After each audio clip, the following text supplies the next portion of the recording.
আরে কি করছো তুমি? ছাড়ো, আমাকে ছাড়ো বলছি। তোমার কি মাথা খারাপ হয়ে গেছে নাকি? এসব তুমি কি করছো? তুমি কি জানো আমি কে? আমি তোমাকে ভালোবেসে ফেলেছি। তোমাকে না পেলে আমার জীবন মরণ একরকম। আর এটা খুব ভালোভাবে বুঝতে পেরেছি আমি যে তোমার সঙ্গে লিভ ইন সম্পর্কে না যাই তাহলে তুমি আমার সম্পর্কটাকে কোনো দিনই গুরুত্ব দেবে না।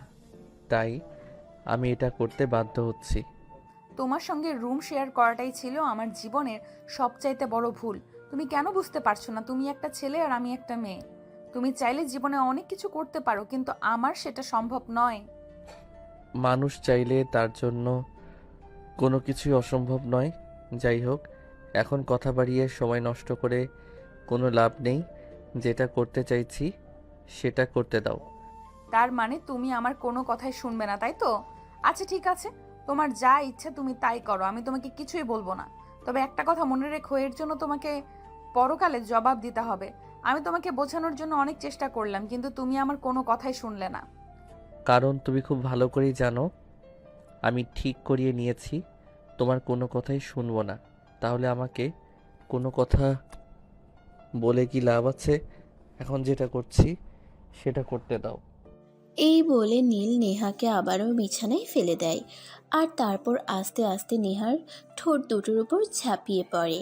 নীল নেহার ঠোঁট দুটোতে কিস করছিল, আর এদিকে নেহা প্রচণ্ড বিরক্ত বোধ করছিল, কারণ এতে তার কোনো সম্মতি ছিল না। কিন্তু এই মুহূর্তে বেশি বাড়াবাড়ি করেও লাভ নেই, কারণ এখান থেকেই কেউ নেহাকে বাঁচাতে আসবে না। যেটা হওয়ার সেটা হবেই। তাই নেহা মনে মনে ভাবলো এখন আর বাড়াবাড়ি না করে যেটা হচ্ছে সেটা মেনে নেওয়াই বুদ্ধিমানের কাজ। তখনই হঠাৎই নীল নেহাকে বলে উঠল, নেহা, তুমি কি এখন আমার উপর রেগে আছো? আমি একাই শুধু তোমাকে আদর করে যাচ্ছি, তুমি কোনো রেসপন্স করছো না। আমি কি করব? আমার কি করার আছে? যা করার শত তুমিই করছো। তাহলে এখানে আমার কি কোনো দরকার আছে?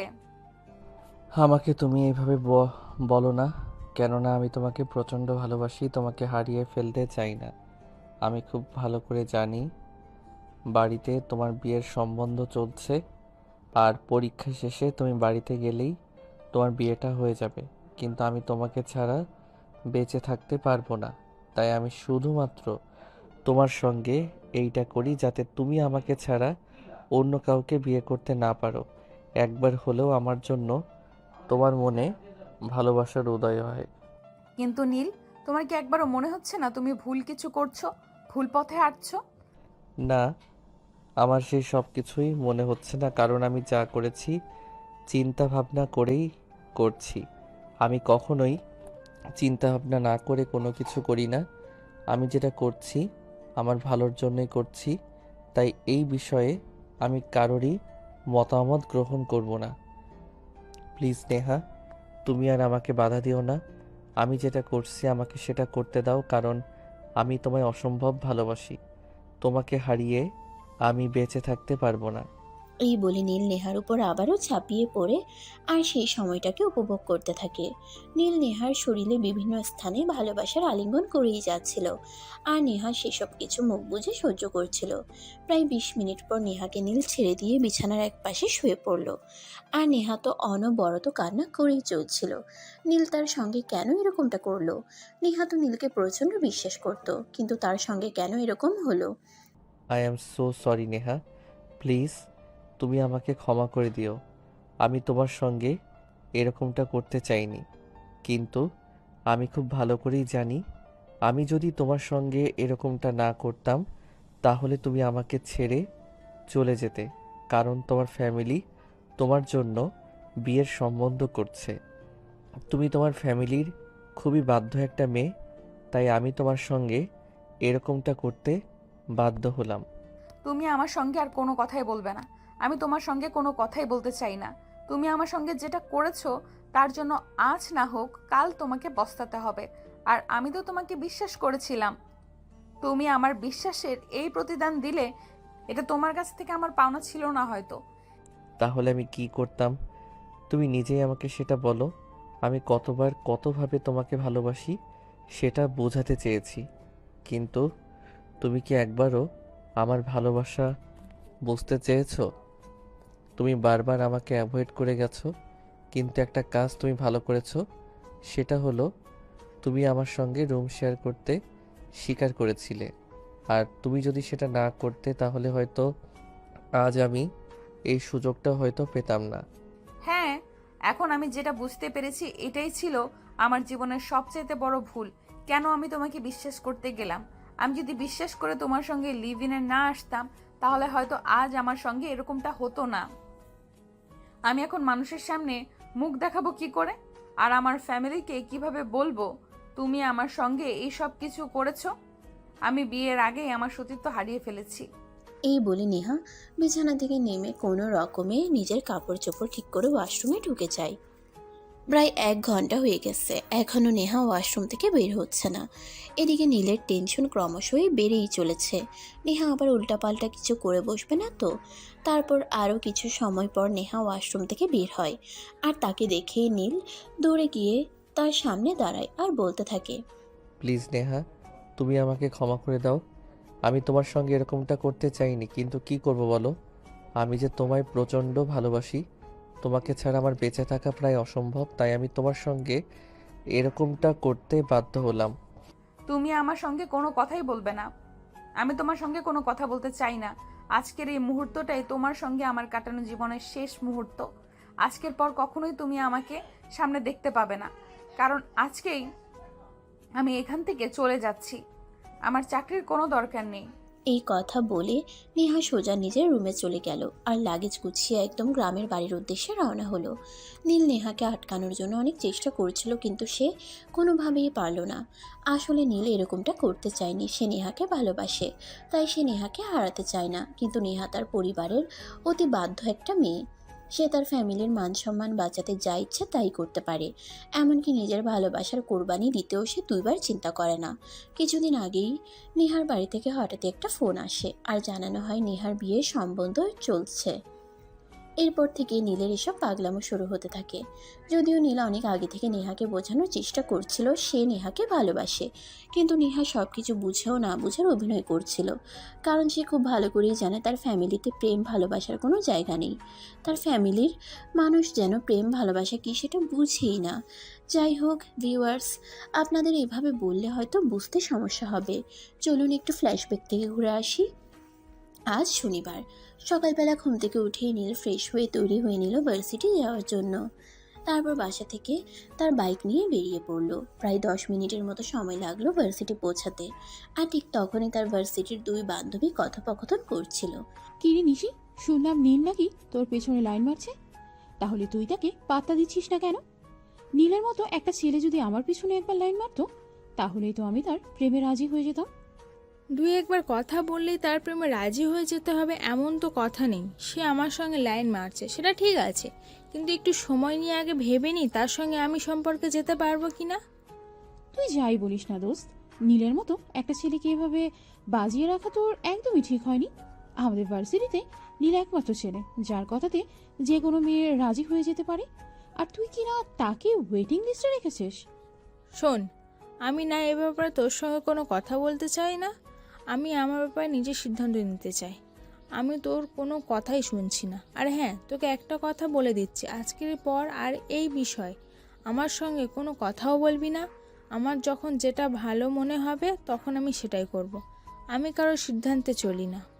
এই বলে 2 বান্ধবী কথা কাটাকাটি করছিল। ঠিক এমন সময় নীল সেখানে এসে উপস্থিত হয় আর নীলকে দেখেই নিশি বলতে থাকে, দেখো নীল, তুমি যাই কিছু করো না কেন আমাকে তুমি পটাতে পারবে না। কারণ তোমার চাইতে বড়লোক বাবার ছেলেরা আমার পিছনে লাইন মারে, আমি তাদেরকেই পাত্তা দিই না। আর সেখানে তুমি তো একটা জাস্ট হাস্যকর বিষয়। ও তাই নাকি? আচ্ছা ঠিক আছে, কোনো সমস্যা নেই।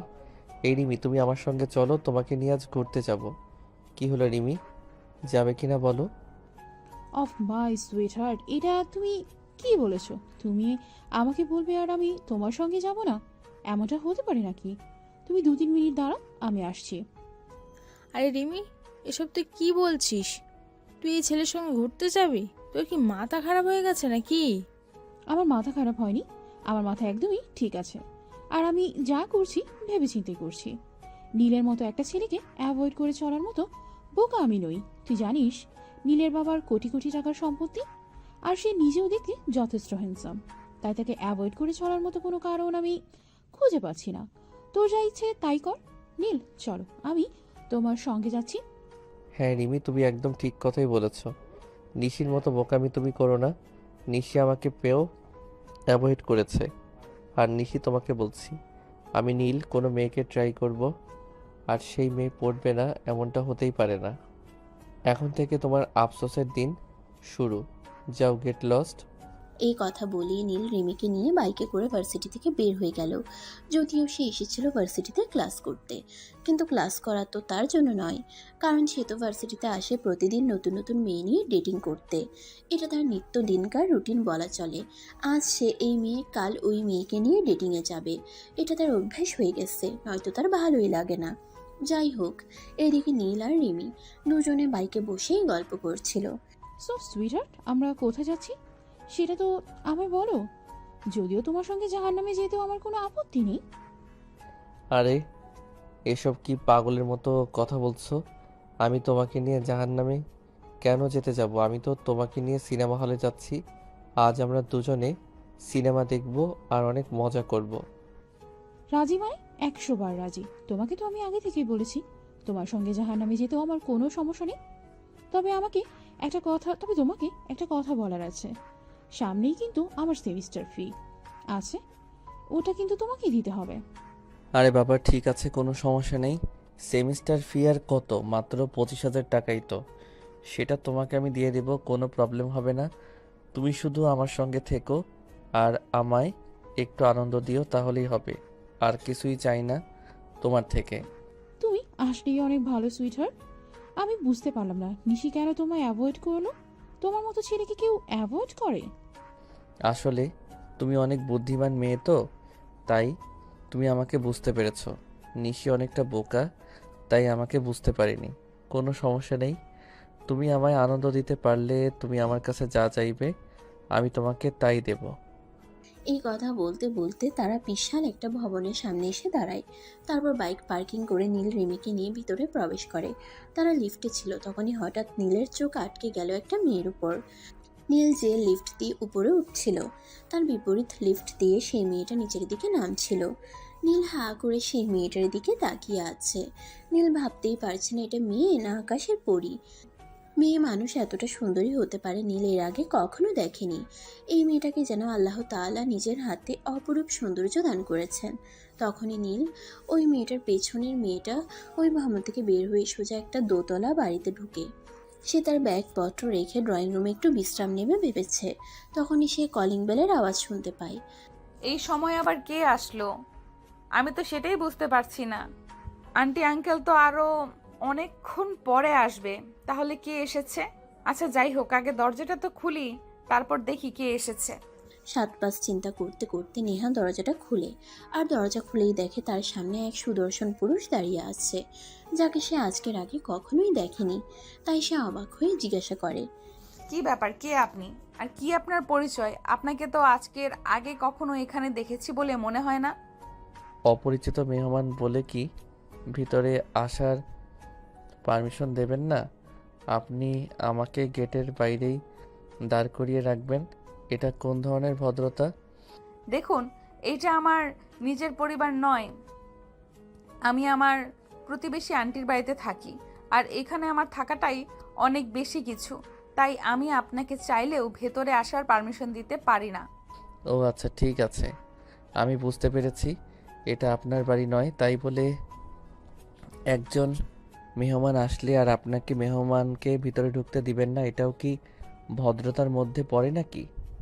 দেখুন, আপনাকে তো আমি চিনি না, আর আপনার সম্পর্কে কোনো কিছু জানিও না, তাহলে আপনাকে আমি কিভাবে ঢুকতে দিব বলেন? তাছাড়া এটা যদি আমার নিজের বাড়ি হতো তাহলে অন্য কথা। যাই হোক, তবে আপনি যখন এত করে বলছেন, ঠিক আছে, ভেতরে এসে বসুন। আর হ্যাঁ, আমি কি আপনার জন্য চা কফি কিছু বানিয়ে নিয়ে আসবো? আপাতত আমার কিছুই লাগবে না, আমি শুধু আপনার সঙ্গে একটু কথা বলতে চাই। আপনার সঙ্গে 5 মিনিট কথা বলতে পারলেই হবে, আর আমার কিছুরই প্রয়োজন নেই। আপনি তো অদ্ভুত এক মানুষ। আপনার সঙ্গে আজকে আমার প্রথমবার দেখা হয়েছে, যেখানে আমি আপনার সঙ্গে কথাই বলতে চাই না, তারপরও আপনাকে বাসায় ঢুকালাম।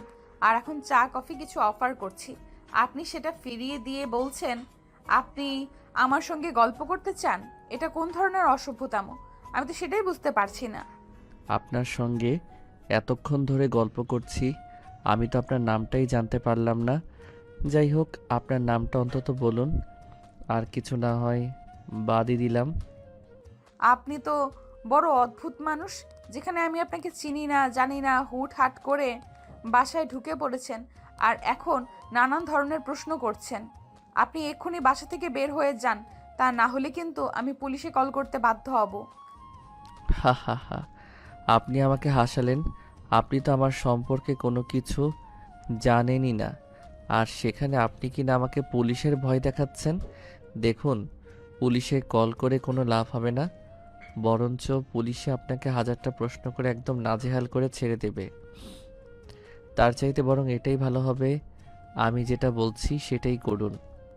তাছাড়া আর একটা কথা, আপনিও খুব ভালো করে জানেন, আপনার ফাঁকা বাসায় আমি একটা ছেলে মানুষ এসেছি। এটা শুনলে এলাকার লোকজনেরা আপনাকেই কটু কথা শোনাবে, আমাকে কিন্তু ছুঁতেও পারবে না। আমার নাম নেহা, নেহা ইসলাম। এবার তো হয়েছে, এবার আপনি বাসা থেকে বিদায় হন। আমি আর আপনাকে সহ্য করতে পারছি না, আর আপনাকে সহ্য করার মতো কোনো কারণও দেখতে পাচ্ছি না। So get out. Okay madam, ঠিক আছে, কোনো প্রবলেম নেই, আমি চলে যাচ্ছি।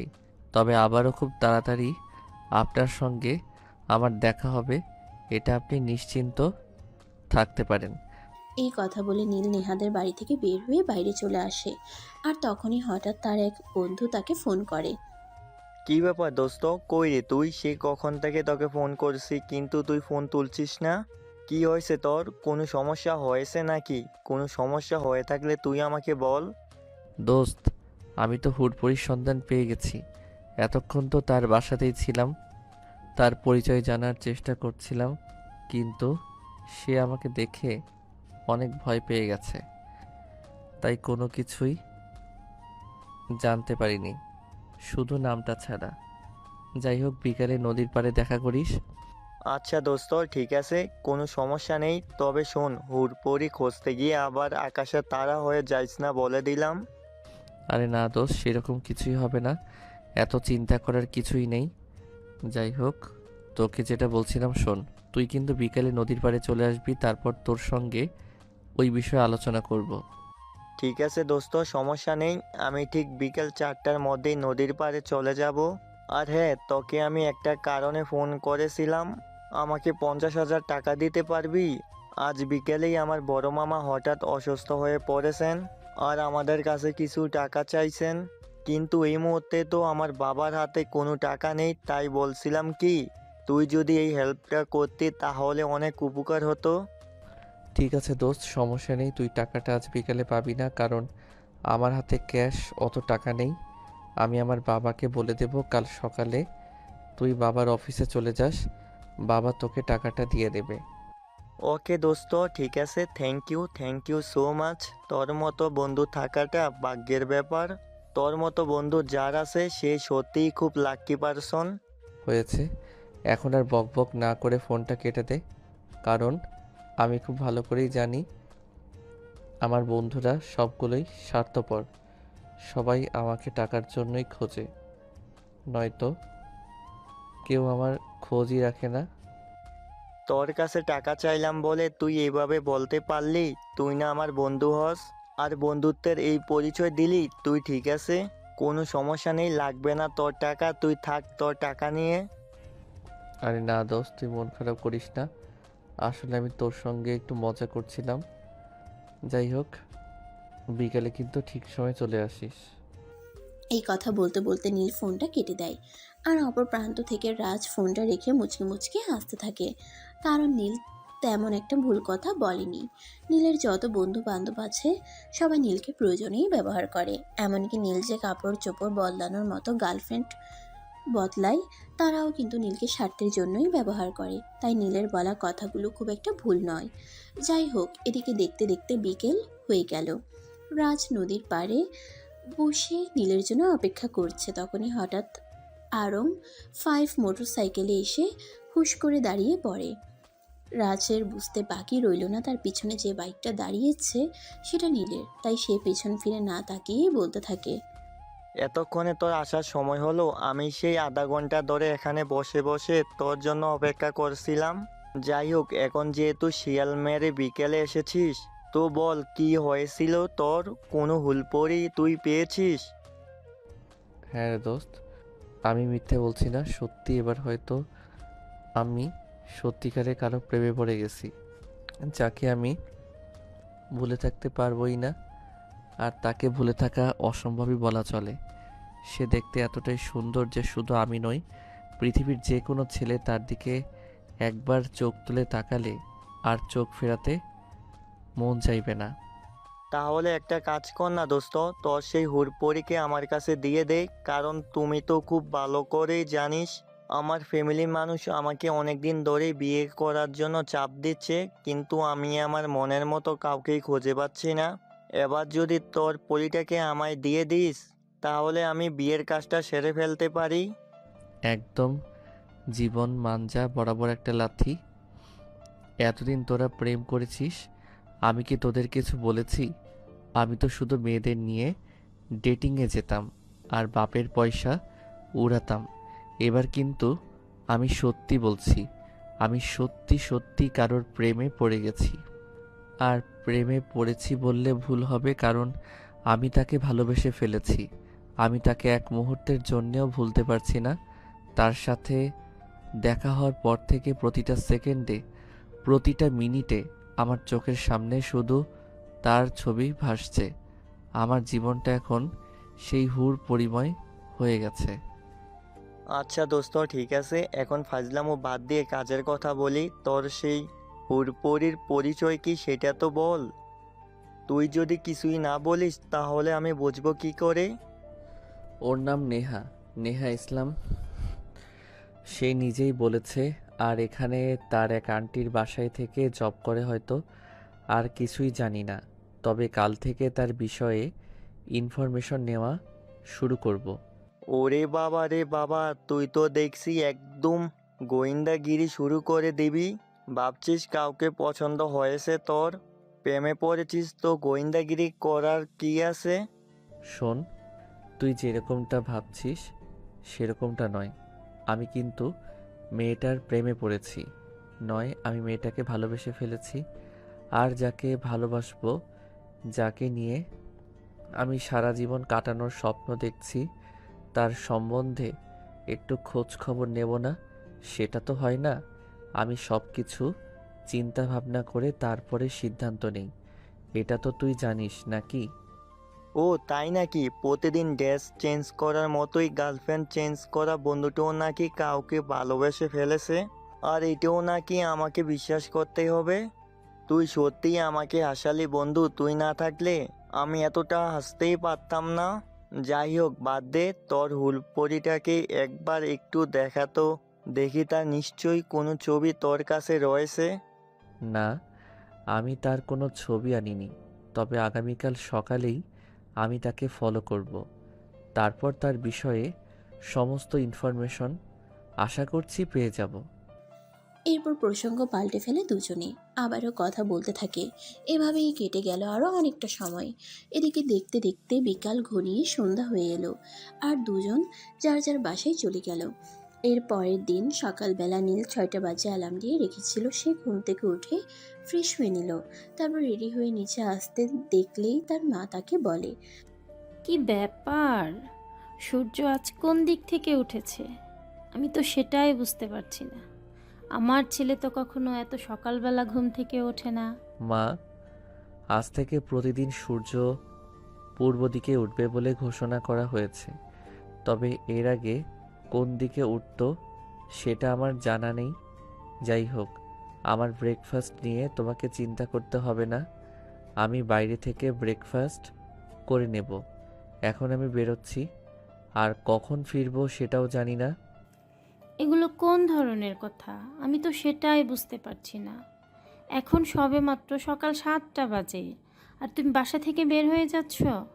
আর তারপর তুমি কখন বাসায় ফিরবে তারও কোনো ঠিক ঠিকানা নেই। এটা কি হয় নাকি? তুমি যেখানেই যাও না কেন, তোমাকে কিন্তু ভার্সিটি যেতেই হবে, কারণ সামনেই তোমার এক্সাম আছে। পরপর 3 বছর ধরে একই সেমিস্টারে পড়ে রয়েছো। তোমার কি একটুও লজ্জা করে না এটা নিয়ে? মা শোনো, তোমাকে একটা কথা বলি। লজ্জা হলো নারীদের ভূষণ। আমি তো আর নারী নই, তাহলে আমার কেন লজ্জা করবে বলো? আমার একটু লজ্জা করে না, বরঞ্চ আমার আরও খুবই ভালো লাগে। প্রতি বছর ভার্সিটিতে নতুন নতুন মেয়ে আসে, আর প্রতিদিনই আমি একটা একটা নতুন মেয়ের সঙ্গে প্রেম করতে পারি। যাই হোক, তবে একটা কথা এখন তোমায় বলি, আজকের পর থেকে হয়তো আর প্রতিদিন নতুন নতুন গার্লফ্রেন্ড চেঞ্জ করতে হবে না, কারণ আমি পার্মানেন্টলি একজনকে পেতে চলেছি। ওরে বাবা রে বাবা, যে ছেলেটাকে দেখলেই সবাই প্লে বয় বলে, আর সে কিনা এখন পার্মানেন্টলি কারো সঙ্গে প্রেম করতে যাচ্ছে, এটাও আমাকে বিশ্বাস করতে হবে? যাই হোক, আমি অত কথা শুনতে চাই না। তোমাকে এখন থেকে প্রতিদিন ভার্সিটি যেতেই হবে, আর প্রত্যেকটা ক্লাস অ্যাটেন্ডও করতে হবে। আমি আদৌ আর পড়াশোনা করব কি না সেই বিষয়ে নিশ্চিত নই, তবে আমি এখন আসছি। আর আমাকে ফোন করলেও কোনো লাভ হবে না। আমি যেখানে যাচ্ছি সেই কাজটা শেষ না করে আমি কোনোভাবেই আর বাড়িতে আসবো না। যদিও এরপর তার মা তাকে কিছু জিজ্ঞাসা করতে চাইছিল, কিন্তু সে আর এই বিষয়ে কোনো সুযোগ না দিয়ে সোজা বাসা থেকে বের হয়ে চলে গেল। 8টা বাজার আগেই সে নেহাদের বাড়ির সামনে দাঁড়িয়ে অপেক্ষা করতে থাকে। নেহা তখন ব্যালকনিতে দাঁড়িয়ে চুল আঁচড়াচ্ছিল। তখনই সে নীলকে দেখতে পায় আর ব্যালকনি থেকেই বলে, এই যে মিস্টার, কি ব্যাপার, কি সমস্যা আপনার?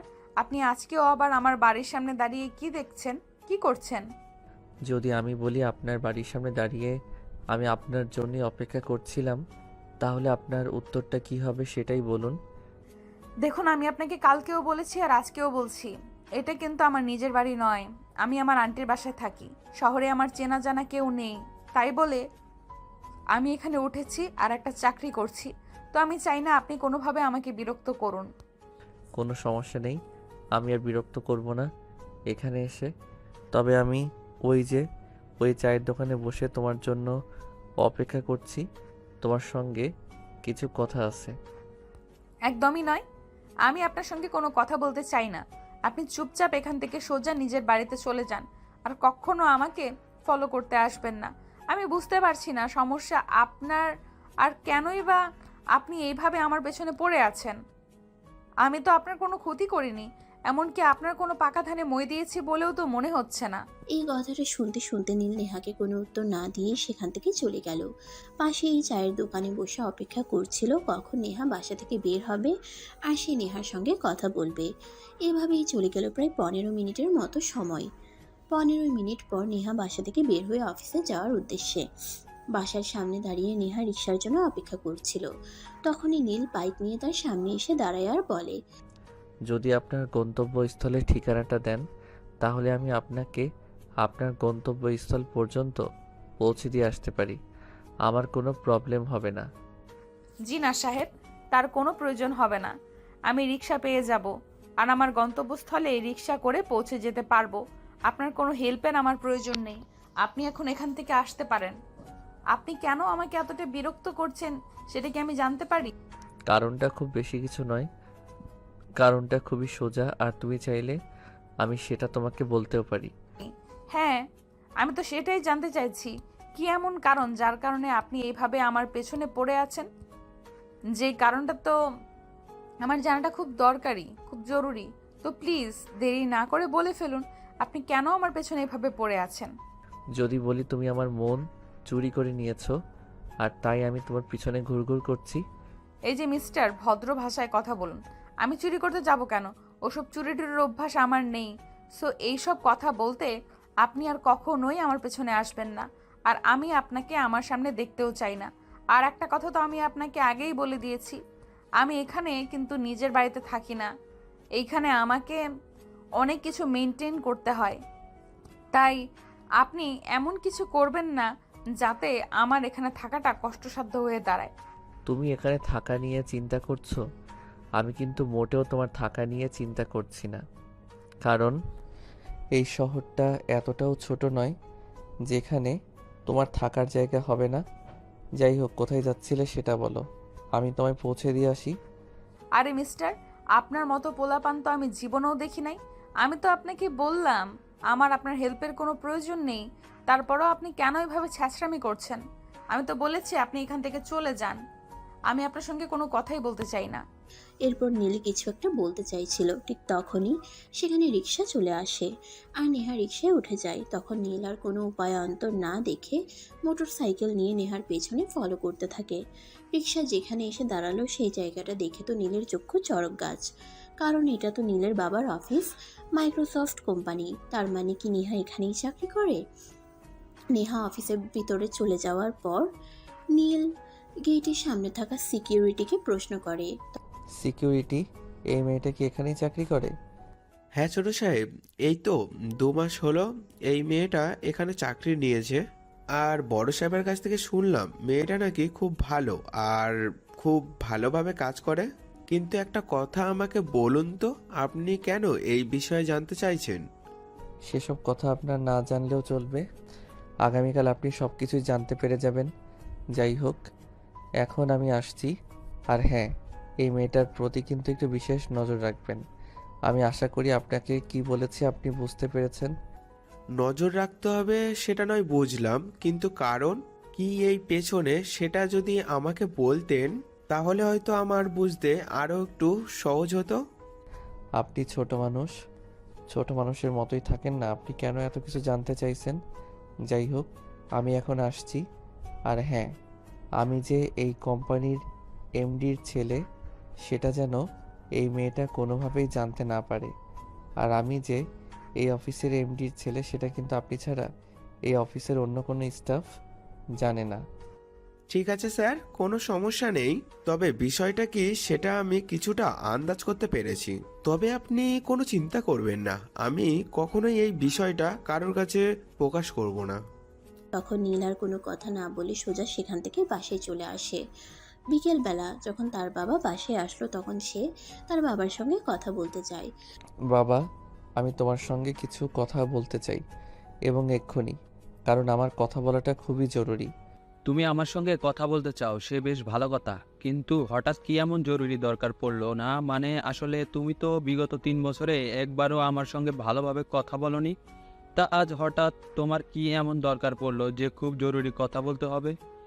বাবা, আমি কাল থেকে তোমার অফিসে জয়েন করতে চাই, তোমার উত্তরাধিকারী হিসেবে নয়, সাধারণ একজন স্টাফ হিসেবে। এসব তুমি কি বলছো? তোমার কি মাথা খারাপ হয়ে গেছে নাকি? আমি তো সেটাই বুঝতে পারছি না। তুমি আমার অফিসে চাকরি নিবে, তাও আবার অফিসের সাধারণ একজন স্টাফ হিসেবে? কেন সেটা একবার আমাকে খুলে বলো, তারপর আমি চিন্তা করে দেখব। বাবা, আমি তোমাকে এত কিছুর কৈফিয়ত দিতে পারবো না, শুধু এটুকুই বলছি যে আমি তোমার অফিসে জয়েন করতে চাই, তবে তোমার উত্তরাধিকারী হিসেবে নয়, অফিসের সাধারণ একজন স্টাফ হিসেবে। আর কেন আমি তোমার অফিসের সাধারণ একজন স্টাফ হিসেবে জয়েন করতে চাই সেটা যখন সময় হবে তখন তোমাকে বলবো।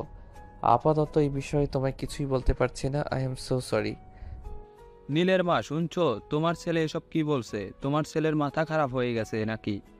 আমি তো সেটাই বুঝতে পারছি না। সে আমার অফিসে কাজ করতে চাইছে, সে নিজের অফিসে কেন একজন স্টাফ হিসেবে জয়েন করবে? আমি তো সেটাই বুঝতে পারছি না।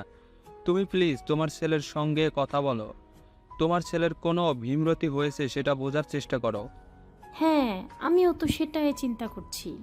তোমার ছেলের আবার কি ভীমরতি হলো যে সে অফিসের একজন সাধারণ স্টাফ হিসেবে জয়েন করতে চাইছে, যেখানে পুরো অফিসের উত্তরাধিকারী সে হতে চলেছে?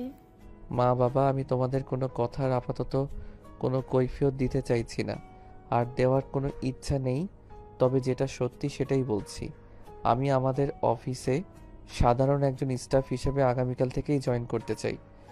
আমি তোমার এসব পাগলামো নিতে পারবো না। তোমার যা ইচ্ছে তুমি তাই করতে পারো, কিন্তু তোমাকে আমি কোনোভাবেই আমার অফিসের একজন স্টাফ হিসেবে অ্যাপয়েন্টমেন্ট করতে পারি না। কারণ তুমি খুব ভালো করেই জানো আমাদের মাইক্রোসফট কোম্পানি, আমাদের অফিসের সমস্ত কাজ কম্পিউটারের মাধ্যমে হয়ে থাকে। আর সেখানে তো তুমি কম্পিউটারের কও জানো না। তাহলে আমি কেন আর কিভাবে তোমাকে আমার অফিসে রাখতে পারি সেটা তুমি আমায় বলবে? মা প্লিজ, তুমি বাবাকে বোঝাও। বাবাকে বলো এত সব কিছু নিয়ে চিন্তা করতে হবে না, আমি ঠিক সব বুঝে নেব। কিন্তু প্লিজ বাবার অফিসে আমাকে চাকরিটা যেন দেয়। চাকরিটা আমার খুবই প্রয়োজন। প্লিজ তোমরা দুজনেই বোঝার ট্রাই করো। আচ্ছা, সে না হয় বুঝলাম। আমি তোর বাবাকে বললাম, তোর বাবা তোকে তার অফিসে রেখে দিল, কিন্তু কি এমন হলো যার কারণে তোকে এত ইমার্জেন্সি চাকরি নিতে হবে? আর সবচাইতে বড় কথা হলো, তুই তো এখনো অনার্সই কমপ্লিট করতে পারলি না। তাহলে তুই এখন আবার চাকরি দিয়ে কি করবি? আগে পড়াশোনাটা এক নাগাড়ে শেষ কর, তারপর তো আমাদের কোম্পানির মালিক তুইই হবি। তোমরা আমার কথা কেন বুঝতে পারছো না? আমি সেটাই বুঝতে পারছি না। আমি তো তোমাদেরকে বললাম আমি মালিক হতে চাই না, জাস্ট একজন কর্মচারী হিসেবে অফিসে ঢুকতে চাই। তাহলে বুঝতে পারছো না কেন? প্লিজ বাবা, আমাকে তোমার অফিসে একটা চাকরি দিয়ে দাও। আচ্ছা, তুমি অমন করছো কেন সেটা আমাকে বলো তো। ছেলেটা তোমার কাছে শুধু একটা চাকরি চাইছে, অন্য কিছু তো চাইছে না। তাহলে তুমি তোমার অফিসে চাকরি দিতে এত ইতস্তত করছো কেন? আমি বুঝতে পারছি না, তোমাদের মা ছেলের দুজনেরই কি মাথা খারাপ হয়ে গেছে নাকি? তোমার ছেলে কম্পিউটারের ক পর্যন্ত জানে না, আর সে কিনা করবে আমাদের অফিসে চাকরি? আমি আমার অফিসে তোমার ছেলেকে পিয়নের একটা চাকরি দিতে পারি, তাছাড়া কোনো চাকরি দিতে পারবো না। বাবার মুখ থেকে এমন কথা শুনে নীল কিছুটা রেগে গেল। আর সেই বিষয়টা তার বাবা মা দুজনেই বুঝতে পারলো। তাই নীলের মা আবারও নীলের বাবাকে বলে, আচ্ছা, নিজের ছেলের সঙ্গে এমন ব্যবহার কেউ করে? ছেলেটা তোমাকে এত রিকোয়েস্ট করে বলছে তোমার অফিসে একটা চাকরি দেওয়ার জন্য, কিন্তু তুমি তো কোনো কথাই শুনছো না। তুমি এরকম কেন করছো বলো তো আমাকে? সে তো তোমার নিজেরই ছেলে, তোমার কাছে শুধু একটা চাকরি চাইছে, লাখ লাখ টাকা তো আর চাইছে না। তোমার ছেলের আমার অফিসে চাকরি করার চাইতে মাসে যদি 5 লাখ টাকা হাত খরচ চায়, তাও আমি সেটা দিতে পারবো, কোনো প্রবলেম হবে না। কিন্তু আসল সমস্যাটা আমি তোমাদের কাউকেই বোঝাতে পারছি না। আমি তোমাদের কারোরই কোনো সমস্যার কথা শুনতে চাই না। আমি যেটা শুনতে চাই সেটা হলো, তুমি আমার ছেলেকে তোমার অফিসে চাকরি দিচ্ছ। আমার এসব ঝামেলা ভালো লাগছে না। প্লিজ, আমার ছেলে তো তোমার কাছে শুধু একটা চাকরি চাইছে, ওটা ওকে দিয়ে দাও, তাহলেই তো সমস্যার সমাধান হয়ে যায়। হ্যাঁ বাবা, একদম ঠিক কথাই বলেছে। প্লিজ তুমি তোমার অফিসে আমাকে চাকরিটা দিয়ে দাও, তাহলে তো আর কোনো সমস্যা থাকে না। আর হ্যাঁ, তুমি বিশ্বাস করো, আমার দ্বারা তোমার কোম্পানির কোনো ক্ষতি হবে না। আর সেটা আমি হতে দেব না, কারণ কয়দিন পরে তো সেই কোম্পানির মালিক আমি হতে চলেছি। আর নিজের ক্ষতি কেউ জেনে শুনে করে না, তাই এইটুকু ভরসা তুমি আমাকে করতেই পারো। নীল আর নীলের মা দুজনে এভাবে নীলের বাবাকে রিকোয়েস্ট করেই যাচ্ছিল। অবশেষে নীলের বাবা সবকিছু মেনে নেয় আর নীলকে বলে, আচ্ছা ঠিক আছে, আমি তোমাদের মা ছেলের কথা মেনে নিলাম, তোমার ছেলেকে আমাদের অফিসে রেখে দিলাম, আর একটা চাকরিও দিলাম। তবে একটা কথা, তোমার ছেলে কিন্তু আমার অফিসের কোনো জিনিস টাচ করতে পারবে না। সে যেটা চাইছে সেটাই হবে। আমি তাকে চাকরি দিব, কিন্তু সে আমার অফিসে কোনো কাজ করবে না। যদি তোমার ছেলে আমার এই শর্তটা মেনে নিতে পারে, তাহলেই তোমার ছেলেকে বলো কাল থেকে অফিসে আসতে, আর না হয় তো তোমার ছেলের অফিসে আসার কোনো প্রয়োজন নেই। ঠিক আছে বাবা, তুই আমাকে যা শর্ত দেবে তাই আমি মেনে নেব। আমি তোমার অফিসের কোনো জিনিস টাচ অবধি করব না। আমার শুধু চাকরিটা হলেই চলবে। আমি তোমার অফিসে নিয়মিত যাওয়া আসা করতে পারলেই হবে। এই বলে নীল খুশিতে গদগদ হয়ে নীলের রুমে চলে যায়। আর পরের দিন সকালে অফিসে যাওয়ার জন্য নিজেকে মনে মনে প্রস্তুত করতে থাকে। পরের দিন সকাল 7টা বাজতে না বাজতেই নীল ঘুম থেকে উঠে ফ্রেশ হয়ে তৈরি হয়ে নেয় আর নাস্তার টেবিলে চলে আসে। এটা দেখে তার মা তাকে বলতে থাকে, কি ব্যাপার নীল, তুই আজ এত সকালে ঘুম থেকে উঠলি কি করে? তুই তো কখনো সকাল 10টার আগে ঘুম থেকে উঠিস না। আজ সূর্যটা কোন দিক থেকে উঠেছে আমি তো সেটাই বুঝতে পারছি না। তোর বিষয়টা কি বল তো শুনি। আমার আবার বিষয় কি হতে যাবে? আজ আমি বাবার অফিসে প্রথম জয়েন করব, সেটা তো তোমরা সবাই জানো, তাই একটু সকাল সকাল ঘুম থেকে উঠেছি, এছাড়া কিছুই নয়। ও আচ্ছা, এতক্ষণে বিষয়টা ক্লিয়ার বুঝতে পেরেছি আমি। আমি তো ভেবেছিলাম মনে হয় সূর্য আজকে পশ্চিম দিকে উদিত হয়েছে, তাই তুই সকাল সকাল ঘুম থেকে উঠে গেছিস। যাই হোক, নাস্তা করে যাবি নাকি বাইরে নাস্তা করবি? আমি বাইরে নাস্তা করতে যাব কেন? আমি তো বাইরের খাবার খাই না, এটা সবাই জানো। আমি বাড়ি থেকে নাস্তা করে তারপরেই বের হব। ও আচ্ছা, ঠিক আছে, কোনো সমস্যা নেই, আমি বুঝতে পেরেছি। তুই একটু বস, আমি এক্ষুনি তোর নাস্তা রেডি করে দিচ্ছি। অতঃপর নীলের মা নীলকে সকালের নাস্তা তৈরি করে দিল আর নাস্তা খেয়ে অফিসের উদ্দেশ্যে বেরিয়ে পড়ল। 30 মিনিটের মতো সময় লাগলো অফিসে পৌঁছাতে। অফিসের গেট দিয়ে ঢুকতে যাবে ঠিক এমন সময় নেহার সঙ্গে তার দেখা হয়। নেহা তার অফিসে নীলকে দেখতে পেয়ে তো একদম অবাকের চূড়ান্ত সীমানায় পৌঁছে গিয়ে জিজ্ঞাসা করে, কি ব্যাপার মিস্টার, কি সমস্যা আপনার? আজ আপনি আমার অফিস পর্যন্ত চলে এসেছেন দেখছি। নেহার এই কথা শুনে নীল কিছু না জানার ভান করে নেহাকে বলে, এসব কি বলছেন আপনি? আপনি কি অফিসে চাকরি করেন নাকি? যাই হোক, সেটা আমার জানা ছিল না। তবে একটা কথা আপনাকে বলার আছে, আমার এই অফিসে চাকরি হয়েছে। আজকে আমার জয়েন ডেট। আমি তো আপনার কথার আগা গোড়া কিছুই বুঝতে পারছি না, কারণ আমাদের এই কোম্পানির কোনো লোক নিয়োগ করার আগে অফিসের নোটিশ বোর্ডে নিয়োগ বিজ্ঞপ্তি দেয়, কিন্তু বিগত কয়েকদিনে কোনো নিয়োগ দেওয়া হয়েছে বলে তো আমার জানা নেই। আসলে বিষয়টা আপনি যেরকম ভাবছেন সেরকম নয়। আমারই পরিচিত একজন এই অফিসে চাকরি করে, বলতে পারেন খুব কাছের মানুষ। আমার একটা চাকরির প্রয়োজন ছিল, আমি তাকে বলেছিলাম, তাই সে ব্যবস্থা করে দিয়েছে। ও তাই নাকি? আচ্ছা ঠিক আছে, কিন্তু আপনাকে একটা কথা বলে রাখি, আপনি অফিসে চাকরি পেয়েছেন বলে আমার পেছনে পড়ে থাকবেন এমনটা কিন্তু ভুলেও করবেন না। যদি আপনি অফিসে এসে আমাকে কোনো প্রকার বিরক্ত করেন, তাহলে কিন্তু আমি ডিরেক্ট কোম্পানির অথরিটির কাছে আপনার নামে নালিশ জানাতে বাধ্য হব। এটা আপনার অধিকার, আপনি এটা করতেই পারেন। আমি আপনাকে এ ব্যাপারে কোনো কথা বলতে চাই না। যাই হোক, অফিস টাইম তো হয়ে গেছে, চলুন ভেতরে যাওয়া যাক। অতঃপর দুজনে কথা বলতে বলতে অফিসের ভিতরে চলে আসেন। নেহা নিজের ডেস্কে চলে যায় আর নীল চলে যায় ম্যানেজারের রুমে। আর কিছুক্ষণ পর ম্যানেজার নিজেই নীলকে নেহার পাশের ডেস্কে নিয়ে আসে। নীলকে নেহা নিজের পাশের ডেস্কে দেখে আরও অবাক হয় আর তখন ম্যানেজার সাহেবকে জিজ্ঞেস করে, কি ব্যাপার স্যার, এই ছেলেটাকে এখানে নিয়ে এসেছেন কেন? এই ছেলেটা কি এখানে কাজ করবে নাকি? হ্যাঁ, এই হলো নীল, আর আজকে থেকে আমাদের অফিসে জয়েন করবে আর তোমাদের পাশের ডেস্কে কাজ করবে। কেন, তোমার কোনো সমস্যা আছে নাকি? না স্যার, আমার কোনো সমস্যা থাকতে যাবে কেন? তবে একটা কথা বলার আছে, এই ছেলেটা কিন্তু আমার পূর্ব পরিচিত, আর আপনি আমাদের অফিসের ম্যানেজার, তাই আপনাকে আমি কথাটা বলে দিতে চাই, এই ছেলেটা যেন আমাকে কোনোভাবে কোনো বিরক্ত না করে।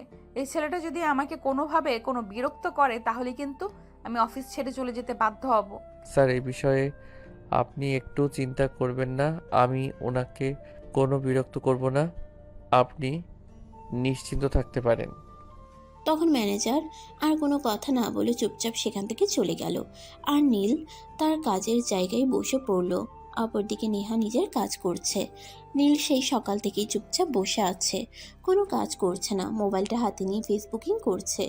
এদিকে দেখতে দেখতে লাঞ্চ টাইম হয়ে গেল। যে যার যার মতো ক্যান্টিনে গিয়ে দুপুরের খাবার খেয়ে নিল, কিন্তু নীল তখনও নিজের কাজের জায়গাতেই বসে আছে। নেহা দুপুরের খাবার খেয়ে যখন ক্যান্টিন থেকে বের হয়ে আসে, তখন নীলকে দেখে প্রশ্ন করে, কি ব্যাপার মিস্টার, আপনি এখনো এখানে বসে আছেন কেন? আমরা তো সবাই ক্যান্টিন থেকে দুপুরের খাবার খেয়ে আসলাম, আপনি দুপুরের খাবার খেলেন না কেন? ও, আসলে আমি দুপুরের খাবার নিয়ে আসিনি, তাই দুপুরের খাবার খাওয়া হয়নি। তাছাড়া আমি বাইরের খাবার খাই না, এই আর কি। আপনি দুপুরের খাবার নিয়ে আসেননি সেটা আমাদের কাউকে জানালেই পারতেন, আমরা আপনার খাবারের ব্যবস্থা করে দিতাম। কিন্তু তাই বলে আপনি অফিসে না খেয়ে থাকবেন, এটা কেমন কথা? না খেয়ে আপনি কাজ করবেন কিভাবে? পেটে ক্ষুধা লাগলে কাজে মন বসবে নাকি?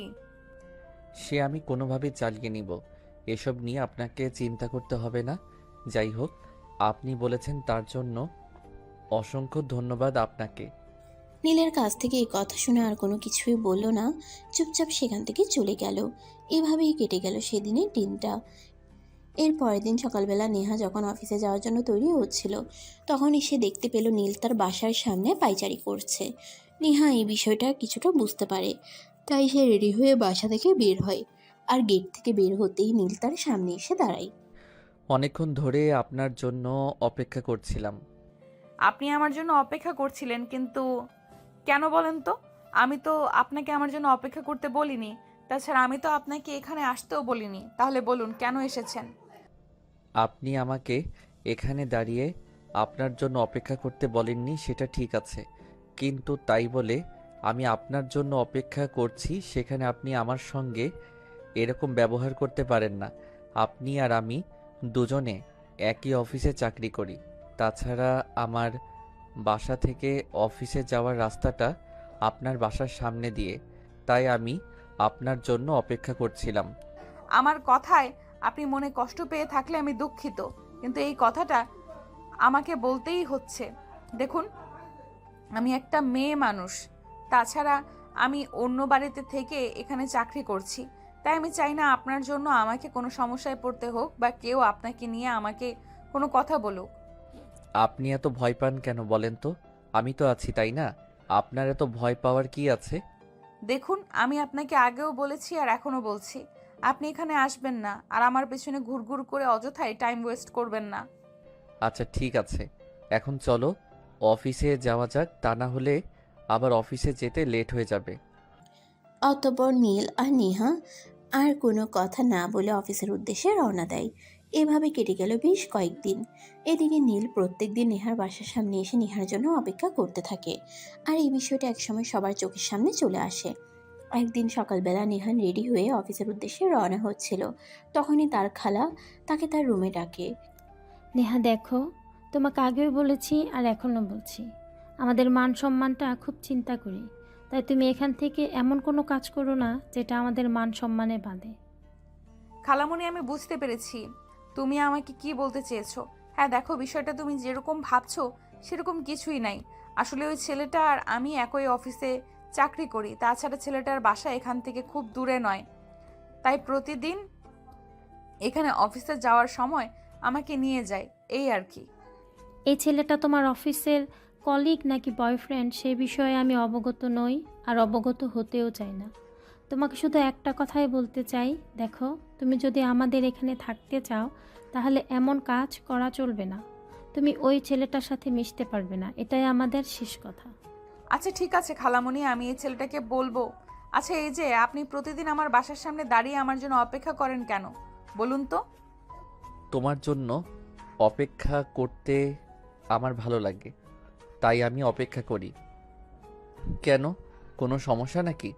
আর তোমার কোনো সমস্যা থাকলেও সেটা আমি মানব না, কারণ আমি তো তোমার প্রেমে পড়ে গেছি, তাই চাইলেও তোমার থেকে নিজেকে সরিয়ে নিতে পারবো না।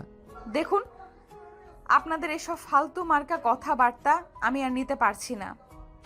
তার কারণ হলো, আজ আমার খালামণি আমাকে বলেছে আমি যদি আপনার সঙ্গে মেলামেশা করি তাহলে আমাকে বাসা থেকে বের করে দেবে। তারপর আমি কোথায় থাকবো সেটা কি আপনি আমাকে বলে দেবেন? এত চিন্তা করার কি আছে? তুমি সবাইকে বলে দাও তুমি আর কোনো কথা শুনবে না, আমার সঙ্গে মেলামেশা করবে, তারপর যেটা হয় হোক। ঠিক আছে, আমি বুঝতে পেরেছি। সোজা আঙুলে ঘি উঠবে না। আমি আজকেই অফিসে গিয়ে বসের সাথে আপনার নামে বিচার দিব, তারপর দেখি আপনি কি করেন।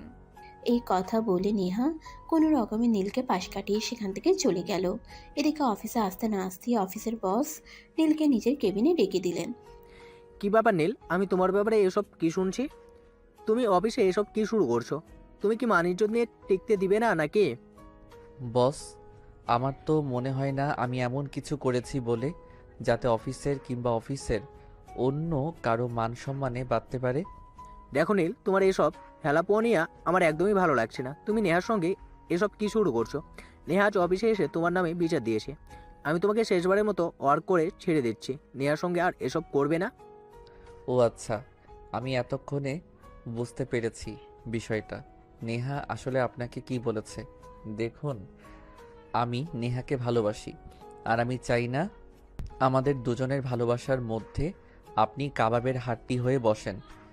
দেখো নীল, এটা অফিস, আর এখানে সবাই কাজ করতে আসে, কেউ তোমার মতো প্রেম করতে আসে না। তাই আমি তোমাকে শেষবারের মতো বলছি, তুমি যদি নেহার সঙ্গে এসব করতেই থাকো তাহলে কিন্তু আমি তোমাকে অফিস থেকে বের করে দিতে বাধ্য হব। তখন কিন্তু তুমি অফিসে অথরিটিকে কোনোভাবেই দোষারোপ করতে পারবে না। দেখুন বস, আমি এই অফিসে চাকরি নিয়েছি শুধুমাত্র নেহার জন্য, তাই আমি এই ব্যাপারে আপনার কোনো নিষেধাজ্ঞা পালন করতে পারবো না, কারণ যেখানে আমার থাকবে না সেখানে কোনো নিষেধাজ্ঞা আমাকে স্পর্শ করতে পারবে না। মানে তুমি এসব কি বলছো? আমি কিন্তু তোমার কথায় আড়গোড়া কিছু বুঝতে পারছি না। তুমি নেহার সঙ্গে এখানে চাকরি নিয়েছো মানে? হ্যাঁ স্যার, আপনি একদম ঠিকই শুনেছেন।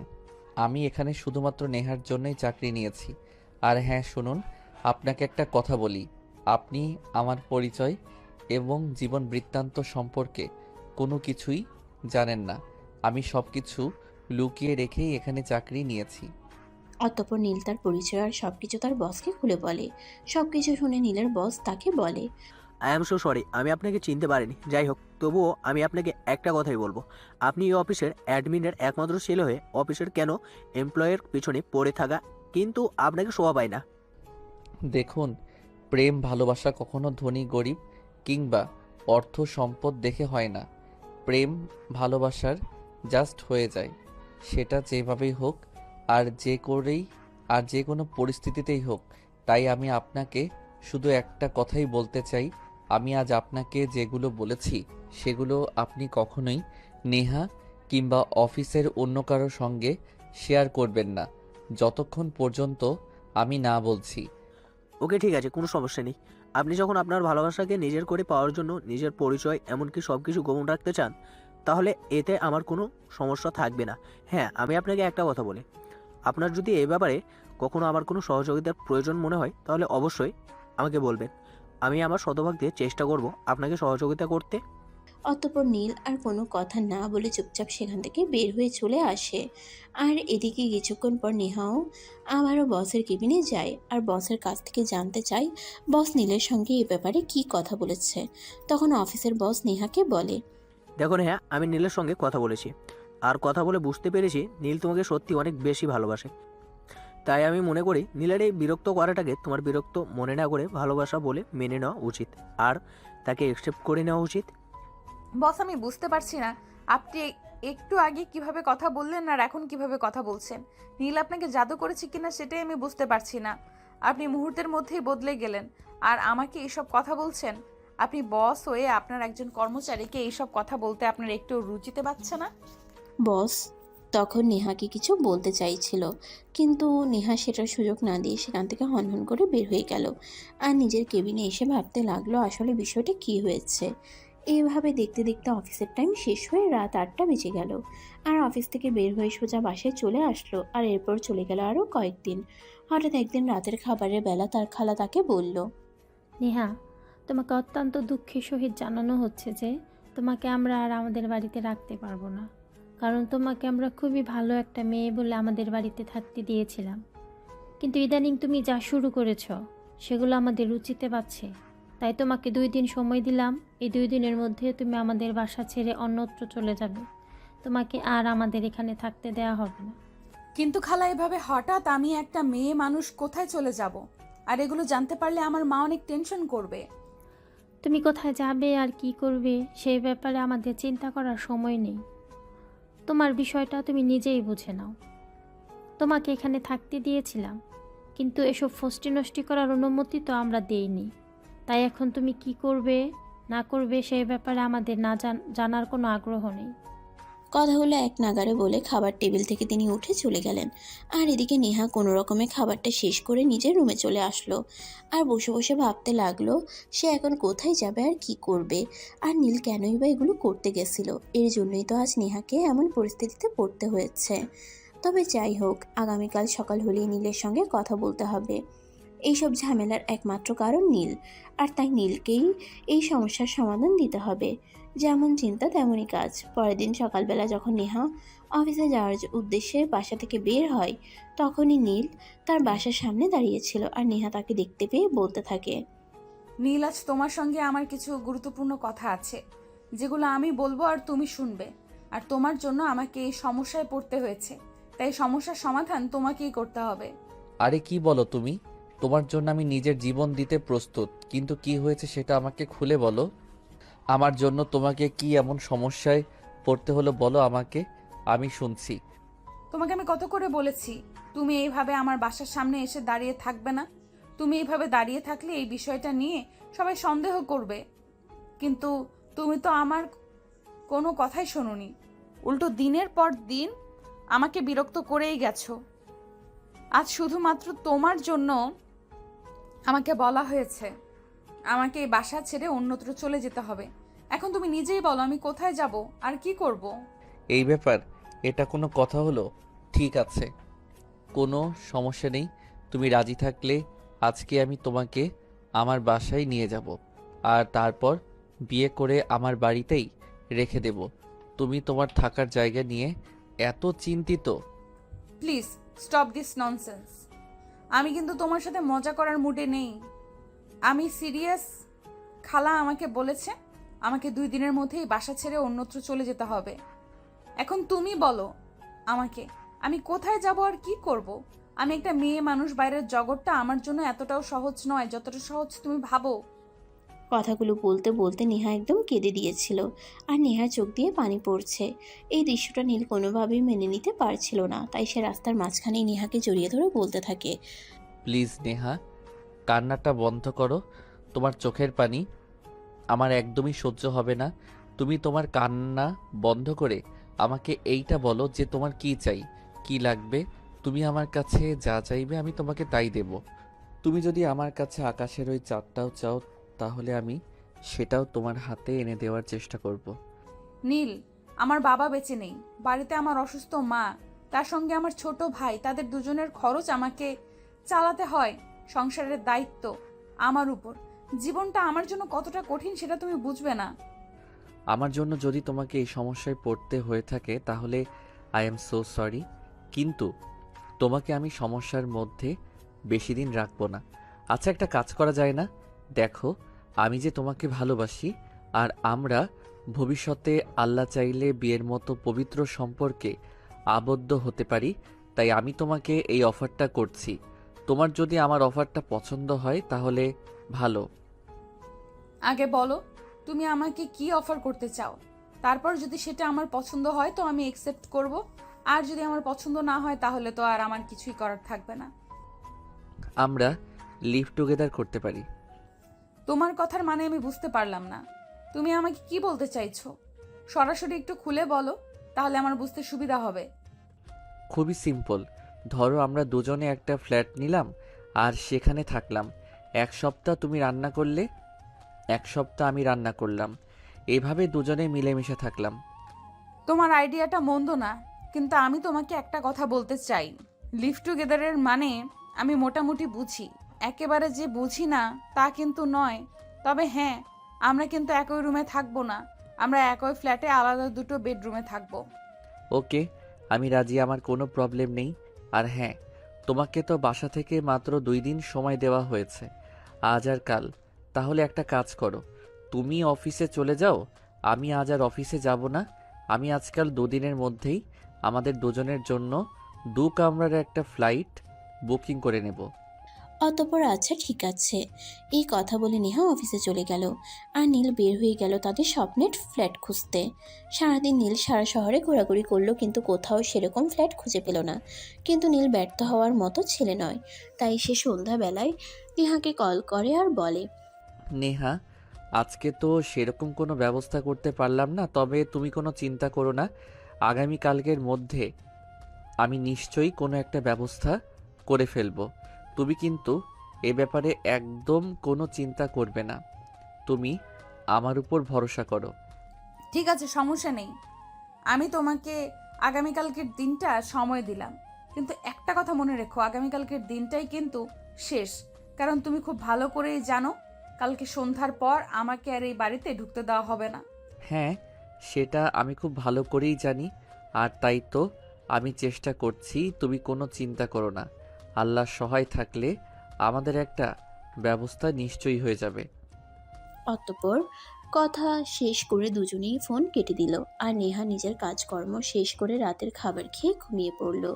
এদিকে নীল তার মায়ের সঙ্গে কথা বলতে মায়ের বেডরুমে গেল। কি ব্যাপার, আমার ছেলেটার কি হয়েছে? সে তো সচরাচর আমার বেডরুমে আসে না। আজকে কোনো সমস্যা হয়েছে নাকি, যেটার জন্য আমার কাছে এসেছে? মা, আসলে সেরকম কোনো ব্যাপার নয়। আমি তোমার সঙ্গে একটা কথা বলতে এসেছি। দেখো, আমি চিন্তা করেছি এখন থেকে আর বাসায় থাকবো না।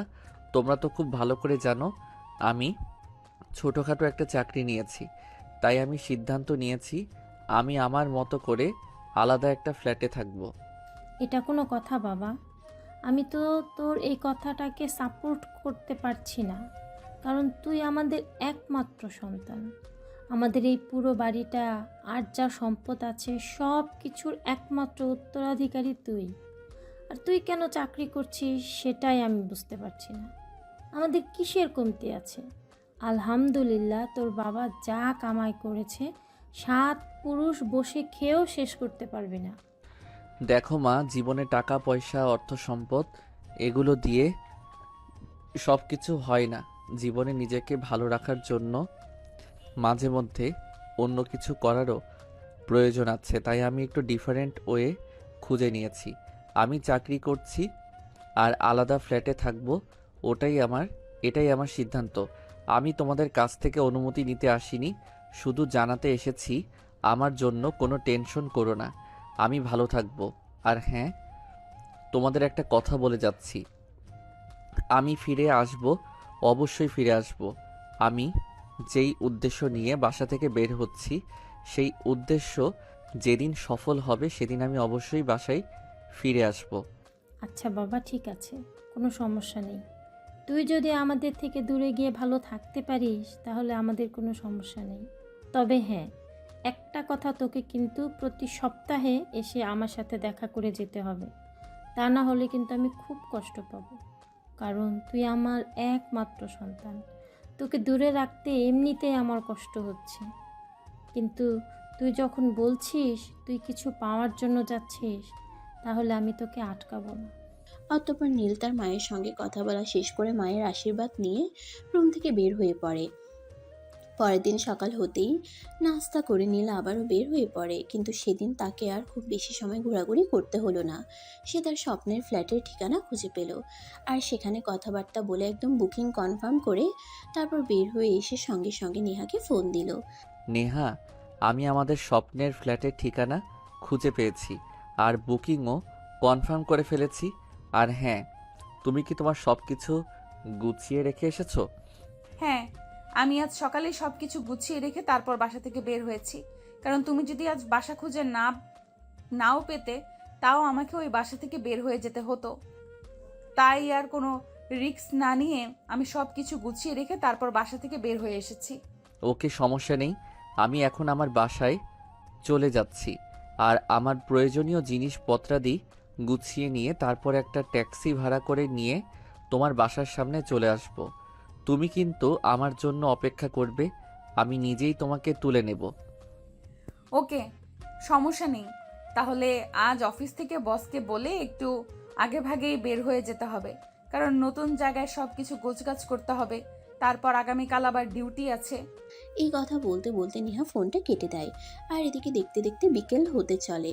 তাই নেহা বসের কেবিনে যায়, বসের কাছে কথা বলে ছুটি নিতে। Excuse me boss, may I coming? Yes, coming.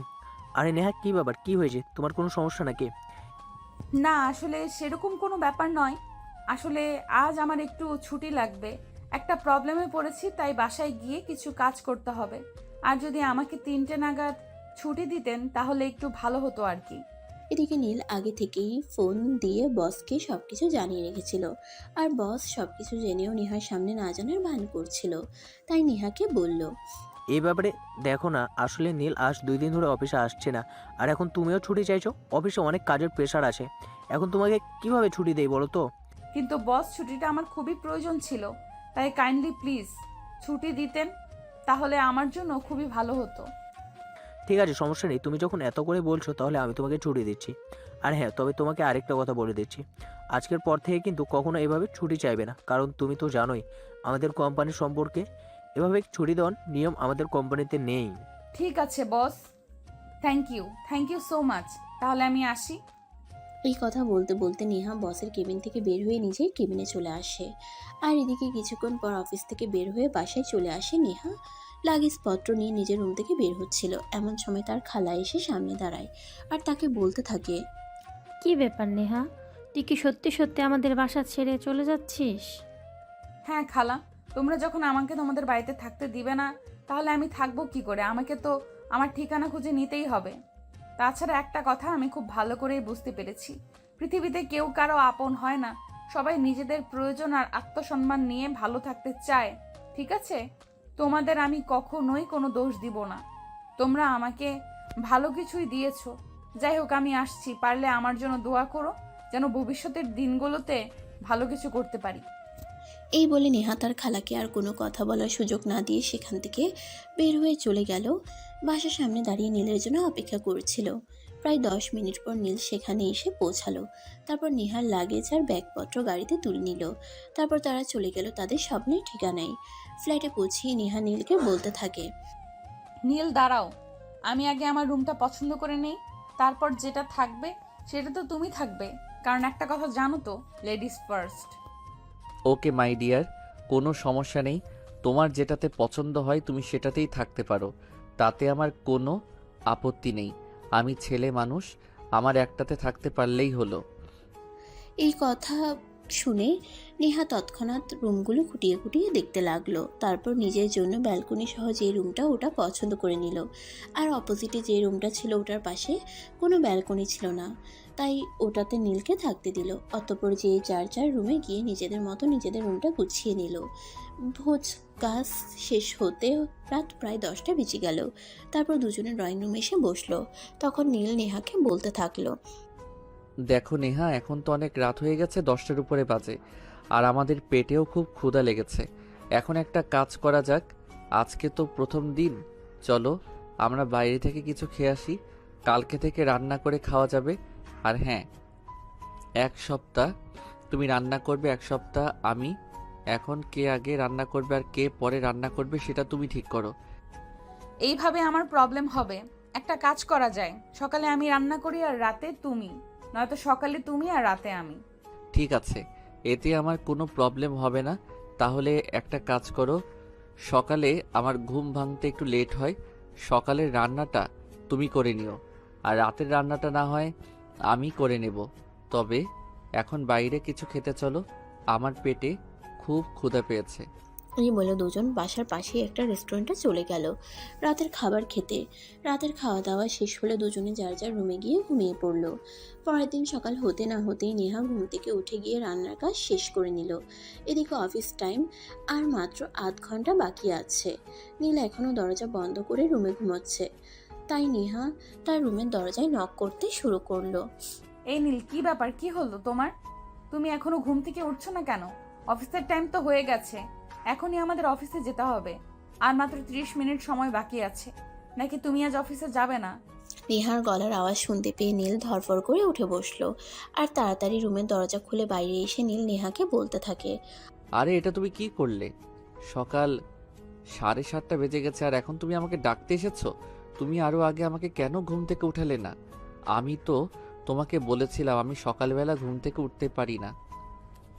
এটা তো তোমার মাথায় রাখা উচিত ছিল নাকি? আরে বাবা, তুমি আমাকে কেন দোষারোপ করছো? আমি তো সেই সকালে ঘুম থেকে উঠে ফ্রেশ হয়ে রান্না করেছি। আর আমি তো ভেবেছিলাম তুমি ফ্রেশ হয়ে নাস্তার টেবিলে জয়েন করবে, কিন্তু আমি নাস্তার টেবিল গুছিয়ে রেখেও দেখি তুমি এখনো ঘুম থেকে ওঠোনি। তাই তোমাকে ডাকলাম। এখন কথা না বাড়িয়ে তাড়াতাড়ি ফ্রেশ হয়ে আসো। আচ্ছা বাবা, ঠিক আছে, আমি এক্ষুনি আসছি। তুমি নাস্তা শুরু করে দাও, তা না হলে আবার তোমার লেট হয়ে যাবে। তুমি তো আবার খাবার খেতে অনেক সময় নাও। হ্যাঁ, সেই জন্যই তো আমি একটু আগে ভাগেই শুরু করি। আচ্ছা ঠিক আছে, এখন তুমি কোনো কথা না বলে তাড়াতাড়ি আসো, তা না হলে কিন্তু সত্যি সত্যি লেট হয়ে যাবে। অতঃপর নীল ফ্রেশ হয়ে এসে নাস্তার টেবিলে জয়েন করে। তারপর তাড়াতাড়ি নাস্তা শেষ করে রেডি হয়ে দুজনে অফিসে চলে যায়। দুজন একসঙ্গে অফিসে প্রবেশ করেছে সেটা অফিসের বস দেখে। আর কিছুক্ষণ পর বস নীলকে নিজের কেবিনে ডাকে আর জিজ্ঞাসা করে, কি ব্যাপার স্যার, আমি বুঝতে পারছি না কিছুই। আজ নেহা আর আপনি একসঙ্গে? আপনি তো দেখছি বড্ড ভুলো মনের মানুষ।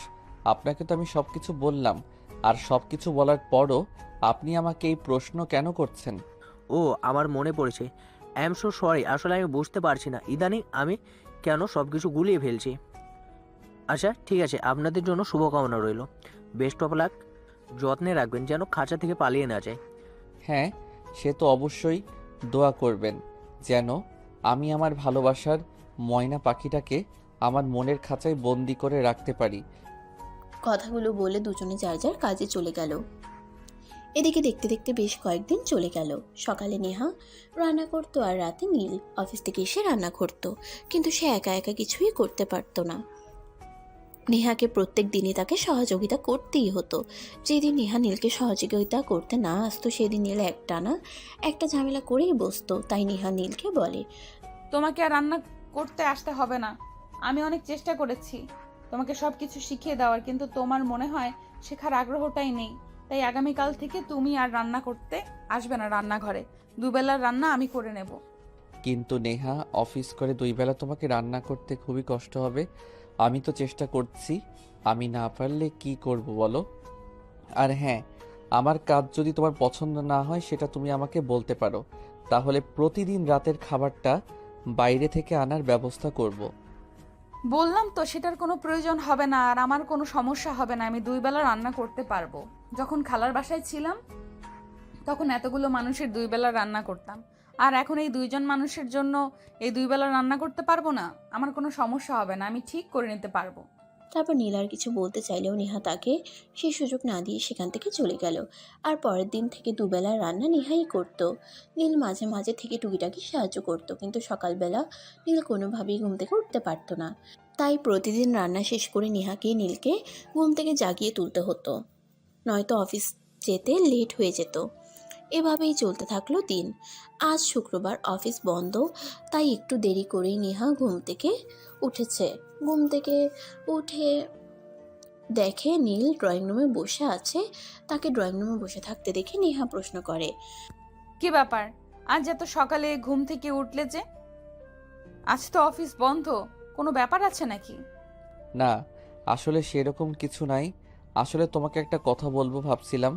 আজই তো শুক্রবার, অফিস বন্ধ, আর আমি যবে থেকে অফিসে চাকরি নিয়েছি সবে থেকেই দেখছি তুমি কখনো কোথাও ঘুরতে যাও না বা কোনো বন্ধুদের সঙ্গে আড্ডা দাও না। তাই ভাবছিলাম আজ তোমাকে নিয়ে একটু ঘুরতে বের হব, বাইরে ঘোরাঘুরি করলে মন ভালো থাকে। সেটা করার কোনো ইচ্ছে আমার নেই, কারণ আমি তো তোমাকে আমার ফ্যামিলির ব্যাপারে সব কিছুই বললাম। আর তুমি এটাও খুব ভালো করে জানো আমি কত টাকা স্যালারি পাই। তাই ফ্যামিলির দায়িত্ব সামলিয়ে আমাকে আর বাইরে ঘুরতে যাওয়াটা হয়ে ওঠে না। সেটা আমার সামর্থ্যের বাইরে, বুঝেছো? হুম, হ্যাঁ সেটা আমি জানি, আর ওটা কোনো সমস্যা নয়। আমি তোমাকে আমার পয়সায় ঘুরতে নিয়ে যাব, তোমার পকেট থেকে 1 পয়সাও খরচ করতে হবে না। অ্যাজ এ ফ্রেন্ড হিসেবে তোমার জন্য এইটুকু করতেই পারি। তুমি তোমার বয়ফ্রেন্ড নাই ভাবতে পারো, এটা ঠিক যে আমি তোমাকে বন্ধু ভাবি, কিন্তু বয়ফ্রেন্ড হিসেবে আমি এখনো তোমাকে একসেপ্ট করতে পারিনি। ঠিক আছে, প্রবলেম নেই, তুমি ওয়েট করো, আমি ব্রেকফাস্ট বানিয়ে নেই, তারপর দেখা যাক। না সেটার কোনো প্রয়োজন নেই। আমরা দুজনে আজ 3 বেলার খাবারই বাইরে খাবো। এখন নেহা কিছু বলতে চাইলেও নীল তাকে আর সেই সুযোগ দিল না। তাইলে আর কিছু না বলে নিজের রুমে চলে গেল আর ফ্রেশ হয়ে রেডি হয়ে নীলের সঙ্গে বাইরে চলে গেল। সারাদিন দুজনে একসঙ্গে সময় কাটালো। তখন প্রায় সন্ধ্যা হবে হবে। নেহা, তোমাকে একটা কথা বলতে চাই, ইফ ইউ ডোন্ট মাইন্ড। হ্যাঁ শিওর, কেন নয়, বলো কি বলবে। নেহা, তোমার সঙ্গে পরিচয় তো আমার অনেক দিনই হলো, আর প্রায় 2 মাস ধরে দুজনে একসঙ্গে রয়েছি। এখন বলো, আমাকে কোন দিক থেকে তোমার প্রেমিক কিংবা স্বামী হওয়ার জন্য অযোগ্য বলে মনে হয়? নীল, আমি স্ট্রেট ফরওয়ার্ড একজন মানুষ, তাই আমি তোমাকে বলে দিচ্ছি, তুমি সব দিক থেকেই পারফেক্ট, যে কোনো মেয়ের প্রেমিক কিংবা স্বামী হওয়ার জন্য উপযুক্ত একটা ছেলে। কিন্তু আমি তোমাকে এখনো পর্যন্ত সেই চোখে দেখিনি, কারণ আমি আমার পরিবারের একমাত্র উপার্জন সক্ষম ব্যক্তি, যার ওপর পুরো পরিবারের দায়িত্ব। তাই আমি তোমাকে কখনোই সেই চোখে দেখতে পারিনি। আমি এতদিন তোমার সঙ্গে থেকেছি শুধুমাত্র তোমার ভিতরের বিষয়টা বোঝার জন্য, আর আমি সব কিছু বুঝতে পেরেছি। আমি যদি তোমার পুরো পরিবারের দায়িত্ব নেই, তাহলে কি তুমি আমাকে মেনে নেবে তোমার প্রেমিক পুরুষ কিংবা তোমার স্বামী হিসেবে? আরে তুমি কেন আমার ফ্যামিলির দায়িত্ব নিতে যাবে? আর এরকমটা কখনো হয় শুনেছো? একটা ছেলে তার প্রেমিকাকে নিজের করে পাওয়ার জন্য তার প্রেমিকার পরিবারের দায়িত্ব নেয়। কে কি করেছে, কে কি করে বা কে কি করতে চায় সেই বিষয়ে জানার বা জানতে চাওয়ার জন্য আমার বিন্দু মাত্র আগ্রহ নেই। আমি তোমাকে ভালোবাসি, আর তোমাকে পাওয়ার জন্য আমি সব কিছুই করতে পারি। আমি শুধু এইটুকুই জানি। এখন বলো, তুমি আমাকে মেনে নিবে কি নিবে না? নেহা, আমি তোমাকে সত্যি ভালোবাসি। তোমাকে পাওয়ার জন্য আমার যদি নিজের জীবনটাও দিয়ে দিতে হয়, তাতেও আমি দুবার চিন্তা করব না। আরও একটা কথা বলি, আজ যদি তুমি আমাকে রিজেক্ট করে দাও, তাহলে আমি তোমাকে এতটাই ভালোবেসে ফেলেছি, তোমাকে ছাড়া আমি থাকতে পারবো না। তাই আমি আজ নিজেকে বিসর্জন দিতে বাধ্য হব। প্লিজ নীল, এইভাবে কখনোই কাউকে বলতে হয় না, কারণ ভালোবাসা কিন্তু জোর করে আদায় করে নেওয়া যায় না। আমি কোনো কিছু জানি না আর জানতেও চাই না। আমি তোমাকে ভালোবাসি, শুধু এইটুকুই জানি, আর এইটুকুই তোমাকে জানাতে চাই। তুমি আমার ভালোবাসা অ্যাকসেপ্ট করবে কিনা বলো। আজ শুধুমাত্র তোমার মুখ থেকে এই কথাটা শোনার জন্যই আমি তোমাকে বাসা থেকে নিয়ে বের হয়েছি। তখনই সেখানে নেহার অফিসের বস এসে হাজির হয়। আর নেহা অফিসের বসকে দেখে অনেকটা চমকে যায় আর থতমত খেয়ে বলতে থাকে। বস, আপনি এখানে? হ্যাঁ নেহা, আমি এখানে আর আজ তোমাকে কিছু বলতে এখানে এসেছি। আমি তোমার অফিসের বস। তুমি আমাকে কি মনে করো সেটা আমি জানি না, কিন্তু আমার মনে হয় তোমাকে কিছু সত্য কথা বলা প্রয়োজন, সেগুলো আমি জানি। হ্যাঁ অবশ্যই, বলুন না কি বলবেন। আপনি আমার অফিসের বস, আমি আপনাকে অনেক সম্মান আর শ্রদ্ধা করি। আপনার যদি মনে হয় থাকে আপনার আমাকে কিছু বলার আছে, অবশ্যই বলতে পারেন। থাক না সেসব কথা। নেহা যদি নিজের মন থেকে আমাকে মেনে নিতে না পারে তাহলে সেই ভালোবাসার আমার প্রয়োজন নেই। আপনি চুপ করুন আর আমাকে বলতে দিন, কারণ আমি আপনাকে দেখেছি আপনি কতটা কষ্ট করেছেন নিজের ভালোবাসাকে নিজের করে পাওয়ার জন্য। তাই আজ আমি আর নিজের মুখ বন্ধ করে রাখতে চাই না। নেহাকে সব কিছু বলে দিয়ে যাই, তারপর নেহা কী করবে সেটা একান্তই তার ব্যক্তিগত সিদ্ধান্ত। বস, আমি আপনাদের কথার আগাগোড়া কিছুই বুঝতে পারছি না। প্লিজ আপনারা আমাকে একটু খুলে বলুন কি হয়েছে। নেহা, আসলে তোমার সামনে যে মানুষটা দাঁড়িয়ে আছে, মানে যাকে তুমি নীল বলেছেন, সেই মানুষটার আসল পরিচয় কি তুমি জানো? না বস, সেরকম কিছুই আমি জানি না, আর কখনো জানার চেষ্টাও করিনি। কে সে, কি তার পরিচয়? আমি যে কোম্পানিতে চাকরি করছি সেই কোম্পানির একমাত্র কন্যাধর আমাদের অ্যাডমিন স্যারের একমাত্র ছেলে নীল চৌধুরী। এই কথাটা শুনে নেহা এক কদম পিছিয়ে গিয়ে বলতে থাকে। মানে এতদিন তাহলে নীল আমার সঙ্গে মিথ্যে পরিচয় থেকেছে। নীল সরি, কারণ আপনি কিন্তু এটা একদমই ঠিক করেননি। আপনার আমাকে জানানো উচিত ছিল যে আপনি আমাদের কোম্পানির এমডি স্যারের একমাত্র ছেলে এবং আমাদের এই কোম্পানির ভবিষ্যৎ এমডি। কিন্তু একটা কথা কোনোভাবেই আমার মাথায় ঢুকছে না, আপনি কেন এতদিন নিজের পরিচয় লুকিয়ে রেখেছিলেন, আর কেন আপনি এভাবে আমার পেছনে ঘুরঘুর করে বেরিয়েছেন? আপনি তো কোটিপতি বাবার একমাত্র আদরের ছেলে। আপনি তো চাইলেই দেশের সেরা 10 জন সুন্দরীর মধ্যে থেকে কোনো একজনকে বেছে নিতে পারতেন বা পারেন, কিন্তু আপনি কেন আমার পেছনে পড়ে রয়েছেন? নেহা, তোমার কথার উত্তর আমি তোমাকে দিচ্ছি, কারণ স্যার তোমাকে অনেক ভালোবাসেন। প্রথম যেদিন তোমাকে দেখেছিল সেদিন তোমাকে ভালোবেসে ফেলেন, তাই তোমার কাছাকাছি থাকার জন্য আমাদের অফিসে নিজের পরিচয় গোপন রেখে চাকরি দেন। তোমাকে একটু ভালো করে জানতে, একটু ভালো করে বুঝতে এতটা সময় তিনি নিয়ে যান। তিনি নিজেকে তোমার কাছে ভালোভাবে প্রেজেন্ট করতে চেয়েছিল, কিন্তু সেটা পেরেছে কিনা সেটা আমি জানি না, তবে তোমাকে খুব ভালোবাসেন তিনি। আপনি তো কোটিপতি বাবার একমাত্র আদরের ছেলে। আপনি তো চাইলেই দেশের সেরা 10 জন সুন্দরীর মধ্যে থেকে কোনো একজনকে বেছে নিতে পারতেন বা পারেন, কিন্তু আপনি কেন আমার পেছনে পড়ে রয়েছেন? ভালোবাসেন সেটা না হয় বুঝলাম, কিন্তু ভালোবাসলে নিজের পরিচয় গোপন রাখতেন, বা আমার মনে হয় তিনি আমার সঙ্গে শুধুমাত্র টাইম ওয়েস্ট করার চেষ্টা করেছেন, কখনো সত্যিকার অর্থে ভালোবাসার চেষ্টা করেন নাই। নেহা, তুমি আমাকে শুধুমাত্র এইটা বলো যে আমি কি করলে তুমি বিশ্বাস করবে আমি তোমাকে সত্যি ভালোবাসি। আমি সেটাই করব।